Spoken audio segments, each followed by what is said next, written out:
ಗುರುದೇವ್, ಮಕರ ರಾಶಿಯವರ golden time ಅಥವಾ ಅವರ ಅಭಿವೃದ್ಧಿ ಆಗ್ಲಿಕ್ಕೆ, ಅವರ ಜೀವನದಲ್ಲಿ ಒಂದು ಹಂತದಿಂದ ಮುಂದಿನ ಹಂತಕ್ಕೆ ಹೋಗ್ಲಿಕ್ಕೆ ಬಹಳ ವಿಶೇಷವಾದಂತಹ ಸಂದರ್ಭ ಇದಾಗಿರುತ್ತೆ. ಖಂಡಿತವಾಗ್ಲೂ ನೀವು ಅಂದುಕೊಂಡ ಕೆಲಸ ಕಾರ್ಯಗಳೆಲ್ಲವೂ ಕೂಡ ನೆರವೇರಲಿಕ್ಕೆ ಗುರು ಬಲ ಕೂಡ ಬರ್ತಾ ಇದೆ. ಇದರ ಕುರಿತಾಗಿ ಪೂರ್ಣ ಮಾಹಿತಿಯನ್ನು ತಿಳಿಸ್ಕೊಡ್ತಾ ಇದ್ದೇನೆ. ಮೇ 15ರವರೆಗೂ ಕೂಡ ಒಂದಷ್ಟು ಎಚ್ಚರಿಕೆಗಳನ್ನ ಈ ಒಂದು ರಾಶಿಯವರು ತೆಗೆದುಕೊಳ್ಳುವಂತದ್ದಿರುತ್ತೆ. ಎಲ್ಲದರ ಕುರಿತಾಗಿ ಮಾತಾಡೋಣ. ಹಾಗೆ ಮೊದಲನೇ ಸಾರಿ ಚಾನಲ್ಗೆ ಬಂದಿರುವಂತವರು ಸಬ್ಸ್ಕ್ರೈಬ್ ಮಾಡ್ಕೊಳ್ಳೋದನ್ನ ಮರಿಬೇಡಿ. ಹಾಗೆ ಪಕ್ಕದಲ್ಲಿರುವಂತಹ ಬೆಲ್ ಐಕಾನ್ ಕೂಡ ಕ್ಲಿಕ್ ಮಾಡ್ಕೊಳ್ಳಿ ಅಂತ ಹೇಳ್ತಾ, ಇದು ಮಕರ ರಾಶಿಯವರ ಮೇ ತಿಂಗಳ ಮಾಸ ಭವಿಷ್ಯ.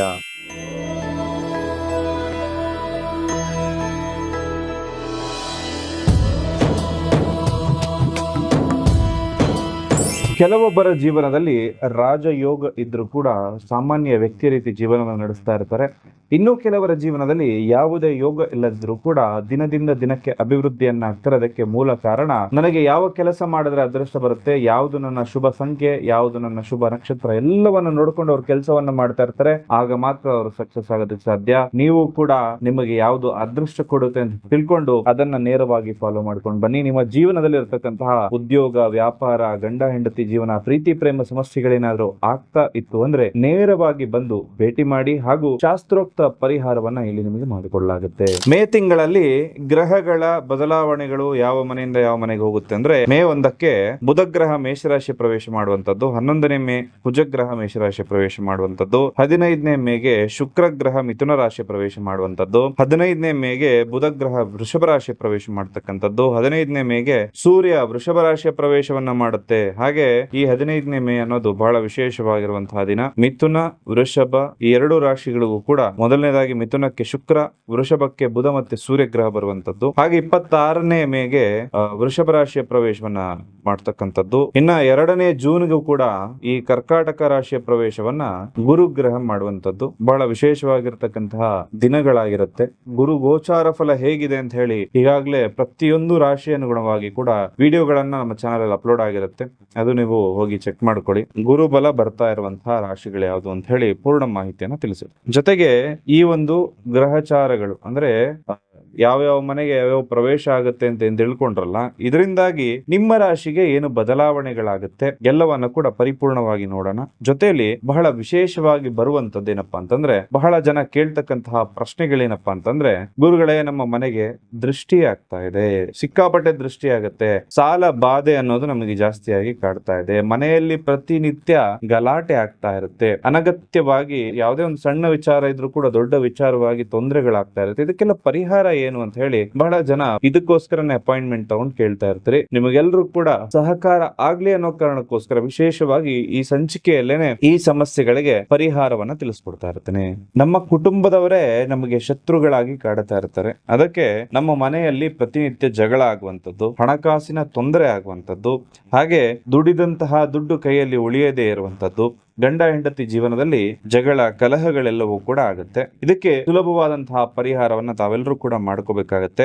ಅದೇನಪ್ಪಾ ಅಂತಂದ್ರೆ, ನಿಮ್ಮ ಮನೆಯ ಹೊರಗಡೆ ವಿಶೇಷವಾಗಿ ಈ ರೀತಿಯ ಕಲ್ಲುಗಳನ್ನ ನೇತಾಕ್ಬೇಕಾಗತ್ತೆ, ಅಥವಾ ಈ ರೀತಿ ಬ್ಲಾಕ್ ಅಂಡ್ ವೈಟ್ ಕಾಂಬಿನೇಷನ್ ಅಲ್ಲಾದ್ರೂ ಹಾಕ್ಬೋದು. ಓಕೆ, ಇದನ್ನ ಮನೆಯ ಹೊರಗಡೆ ನೀವು ನೇತ್ ಹಾಕಿದಾಗ ನಿಮ್ಮ ಮನೆ ಮೇಲೆ ಯಾರಾದ್ರೂ ಕೆಟ್ಟ ದೃಷ್ಟಿ ಇಟ್ಟಿದ್ದಾರೆ ಅಂದಾಗ ಆ ದೃಷ್ಟಿ ದೋಷಗಳು ಮನೆಯ ಒಳಗಡೆ ಪ್ರವೇಶವನ್ನ ಮಾಡೋದಕ್ಕೆ ಈ ಕಲ್ಲುಗಳು ಬಿಡೋದಿಲ್ಲ. ಅಷ್ಟೇ ಅಲ್ಲದೆ ಮನೆಯ ಒಳಗಡೆ ವಿಶೇಷವಾಗಿ ಒಂದು ಯಂತ್ರವನ್ನ ನಿಮಗೆ ನೀಡಿರ್ತೇವೆ. ಈ ಯಂತ್ರವನ್ನ ನಿಮ್ಮ ಮನೆಯ ಒಳಗಡೆ ಇಟ್ಟು ಪೂಜೆಯನ್ನ ಮಾಡಬೇಕಾಗತ್ತೆ. ನಿಮ್ಮ ಮನೆ ದೇವರ ಹೆಸರಿನಲ್ಲಿ ನಿಮ್ಮ ರಾಶಿ ನಕ್ಷತ್ರಕ್ಕನುಗುಣವಾಗಿ ಈ ಯಂತ್ರವನ್ನ ಸ್ಥಾಪಿಸಿ ನಿಮಗೆ ನೀಡಿರುತ್ತೇವೆ. ಇದನ್ನ ಮನೆಯಲ್ಲಿಟ್ಟು ಪೂಜೆ ಮಾಡಿಕೊಂಡಾಗ ಸುಖ, ಶಾಂತಿ, ಸಮೃದ್ಧಿ ಅನ್ನೋದು ಪ್ರತಿ ಮನೆಗೂ ಕೂಡ ಪ್ರಾಪ್ತಿಯಾಗ್ಲಿ ಅನ್ನೋ ಉದ್ದೇಶಕ್ಕೆ ವಿಶೇಷವಾಗಿ 2 ಕಾಂಬಿನೇಷನ್ ಅನ್ನ ಮಾಡಿರುವಂತದ್ದು. ಪ್ರತಿನಿತ್ಯವೂ ಕೂಡ ನೀವು ಅಂದುಕೊಂಡ ಕೆಲಸ ಕಾರ್ಯಗಳೆಲ್ಲವೂ ಕೂಡ ಸಹಕಾರ ಆಗ್ಲಿಕ್ಕೆ ವಿಶೇಷವಾಗಿ ಇದು ಕೆಲಸವನ್ನ ಮಾಡುತ್ತೆ. ನಿಮ್ಮ ಶತ್ರುಗಳು ಎಷ್ಟೇ ಬಲಶಾಲಿಯಾಗಿದ್ರು ಕೂಡ ಅವರನ್ನ ತಡೆಗಟ್ಟುವಂತಹ ಸಾಮರ್ಥ್ಯ ಈ ವಿಶೇಷವಾದ ಕಲ್ಲು ಮತ್ತು ಯಂತ್ರಕ್ಕಿರುತ್ತೆ. 100% ವರ್ಕ್ ಆಗುತ್ತೆ. ಬಹಳ ಜನಕ್ಕೆ ನಾನು ಯಾರು ಕೊಟ್ಟಿರ್ತೇನೆ ಅವರೆಲ್ಲರಿಗೂ ಕೂಡ ಒಳ್ಳೆ ರಿಸಲ್ಟ್ ಅನ್ನ ಸಿಕ್ಕಿರೋ ಕಾರಣಕ್ಕೆ ತಮ್ಮೆಲ್ಲರಿಗೂ ಕೂಡ ತಿಳಿಸ್ಕೊಡ್ತಾ ಇದ್ದೇನೆ. ವಿಶೇಷವಾಗಿ ಈ ಒಂದು ಪರಿಹಾರವನ್ನ ತಾವೆಲ್ಲರೂ ಕೂಡ ಮಾಡ್ಕೊಳ್ಳಿ ಅಂತ ಹೇಳ್ತಾ, ಮಕರ ರಾಶಿಯವರಿಗೆ ರಾಹು 2ನೇ ಮನೆಯಲ್ಲಿದ್ದು ಧನಸ್ಥಾನ, ರಾಹುವಿನ ಸಂಚಾರದಿಂದಾಗಿ ಒಂದಷ್ಟು ದುಡ್ಡು ಕಾಸಿನ ಒಳಹರಿವು ಚೆನ್ನಾಗಾಗುತ್ತೆ, ಹಾಗೂ ಒಂದ್ ಸ್ವಲ್ಪ ಸ್ಥಿರತೆ ಅನ್ನೋದು ಇರೋದಿಲ್ಲ. ಒಂದಿನ 1 ಲಕ್ಷ ದುಡಿದ್ರೆ ಇನ್ನೊಂದ್ ದಿವಸ 1 ರೂಪಾಯಿನೂ ಇಲ್ದಿರೋ ಪರಿಸ್ಥಿತಿಗಳು ಕೂಡ ಬರುವಂತದ್ದು. ಹಾಗೆ ಹಣ ಗಳಿಕೆಗೆ ಸೋಷಿಯಲ್ ಮೀಡಿಯಾ ಅಥವಾ ಡಿಜಿಟಲ್ ಅನ್ನ ಕರೆಕ್ಟ್ ಆಗಿ ಉಪಯೋಗಿಸ ಅಳವಡಿಸ್ಕೊಳ್ಳಿ. ಶನಿ 3ನೇ ಸ್ಥಾನದಲ್ಲಿರೋದ್ರಿಂದ ನಿಮಗೆ ಆತ್ಮಸ್ಥೈರ್ಯ, ಧೈರ್ಯ ಅನ್ನೋದು ಹೆಚ್ಚಾಗುತ್ತೆ. ಹಾಗೂ ಶಿಸ್ತಿನಿಂದ ಕೆಲಸ ಮಾಡಿದ್ರೆ ವಿಳಂಬವಾದರೂ ಕೂಡ ಕೆಲಸ ಪೂರ್ಣ ಆಗುವಂತದ್ದು. 6ನೇ ಮನೆಯಲ್ಲಿ ಗುರು ಸಂಚಾರ ಇರೋದ್ರಿಂದ ಧನಸ್ಥಾನದ ಮೇಲೆ ದೃಷ್ಟಿ ಇರೋದ್ರಿಂದ ಸಾಲ ತೀರಿಸೋದಕ್ಕೆ ಸೂಕ್ತವಾದ ಸಂದರ್ಭ ಆಗಿರುವಂತದ್ದು. 7ನೇ ಮನೆ ಗುರು ಹೋದ ಮೇಲೆ ವಿವಾಹ ಯೋಗಗಳು ಬರುತ್ತೆ, ಅದು ಜೂನ್ ತಿಂಗಳ ನಂತರದಲ್ಲಿ. ನಿಮ್ಮ 4ನೇ ಮನೆಯಲ್ಲಿ ಬುಧಾದಿತ್ಯ ಯೋಗ ಉಂಟಾಗ್ತಾ ಇರೋದ್ರಿಂದ ರಿಯಲ್ ಎಸ್ಟೇಟ್ ವ್ಯವಹಾರಗಳು ಅಥವಾ ವಿದ್ಯಾರ್ಥಿಗಳಿಗೆ ಎಲ್ಲರಿಗೂ ಕೂಡ ಶುಭ ಸಂದರ್ಭ ಇದಾಗಿರುತ್ತೆ. ವೃತ್ತಿ ಮತ್ತು ಉದ್ಯೋಗದಲ್ಲಿರುವಂತವರಿಗೆ ವಿದೇಶ ಸಂಪರ್ಕದಿಂದ ಹೆಚ್ಚಿನ ಲಾಭ ಆಗುವಂತಹ ಸಾಧ್ಯತೆ, ಉದ್ಯೋಗದಲ್ಲಿ ಬದಲಾವಣೆ ಆಗುವಂತದ್ದು, ಸಂಬಳ ಹೆಚ್ಚಾಗುವಂತಹ ಸಾಧ್ಯತೆ ಹಾಗೂ ಸರ್ಕಾರಿ ಅಧಿಕಾರಿಗಳಿಗೆ ವರ್ಗಾವಣೆ ಆಗುವಂತಹ ಯೋಗಗಳು ಬರುತ್ತೆ.